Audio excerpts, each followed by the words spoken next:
Concerns are, folks, you got to listen to the language. You got to listen to the words. You got to listen to how they say the words, and you have to parse them. They'll tell you when you start parsing them, don't parse my words. But you got to listen to every nuance that this administration says. It's not health care reform, it's insurance takeover.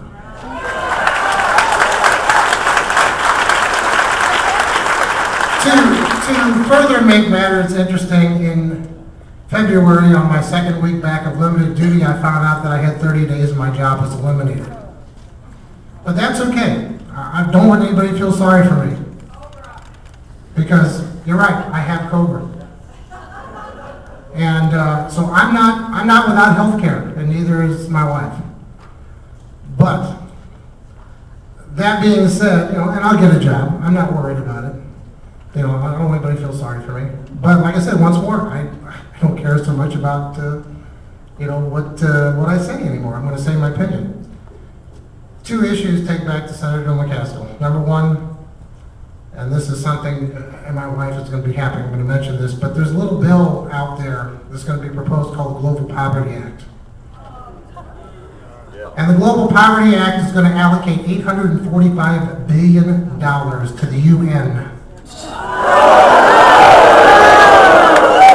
And it's tied in with cap and trade.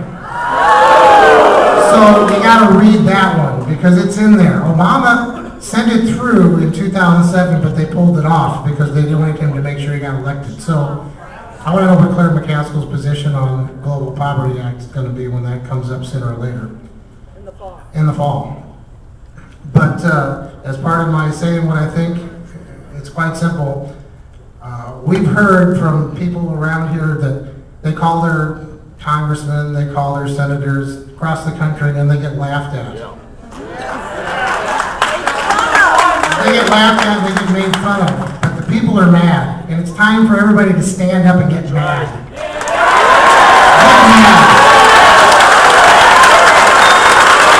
Because we're not going to take it anymore. I don't want Obama in my house telling me what I can and can't do, what I can and can't drink, what I can and can't eat, what kind of car I can drive. What am I going to put in that car? I don't want them in my business any more than they have to be. And to mirror the comments that we heard earlier, I'm in retail. I've been in retail for 32 years, and when we hire an employee, we tell them, plan out. We have every faith that you're going to do the good job. But if you don't, we're going to elevate you to customer. We're going to promote you to customer if you don't do a good job. Senator McCaskill is going to get elected to private citizen if she doesn't start listening to us. Thank you.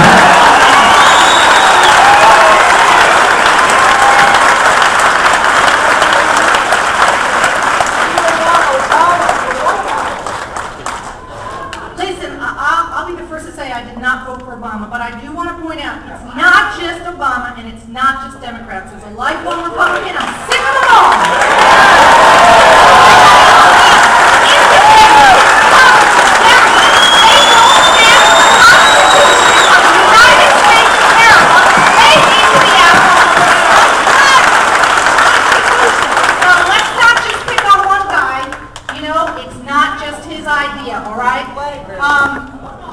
It is said that people who don't learn from their past mistakes are doomed to repeat them. This is a long-known adage in civilization.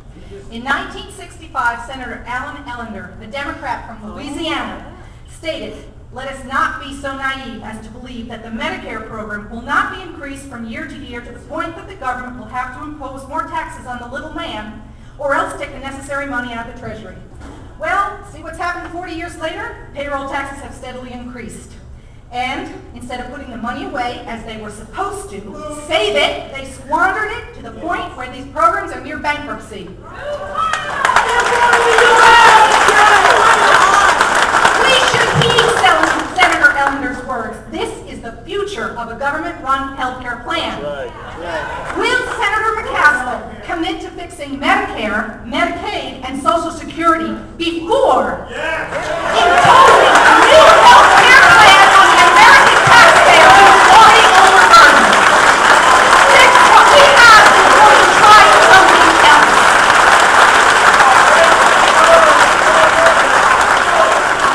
And to the physicians that were here, I really do appreciate the 3 or 4 of you that were here. I'd like to suggest that you associate yourself with the American Medical Association. You came out in favor of this bill.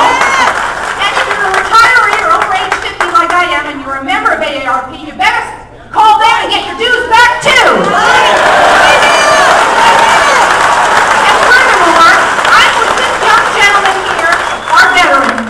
We need an apology from our senator, our congressman, our presidents for disobeying the Constitution of the United States.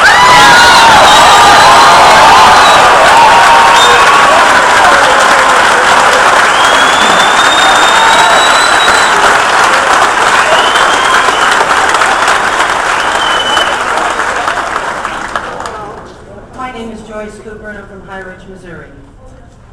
I've spent the last 4 days reading every line of this 1,000 pages. I've heard a lot of talk back and forth, and I wanted to find out for myself what this thing said. Now, I know everybody's been talking a lot about the cost of this thing. They've been talking about all the different options. All I seen was the biggest nightmare I have ever seen, and the biggest thing everybody better fear for the Constitution of our United States. Oh, yeah. Right. Because as I'm reading this thing, which was mine, first of all, in section 155, it's a serviceability section, where it asks, or it says, that if any part of this is found unconstitutional, all the rest of it will still remain in effect. My first question is, what part of any of it is constitutional? What part of any of it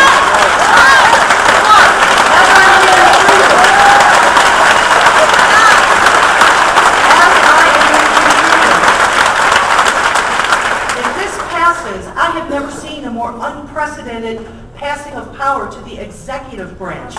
Every committee, everything will be appointed by the president and be administered through the executive branch.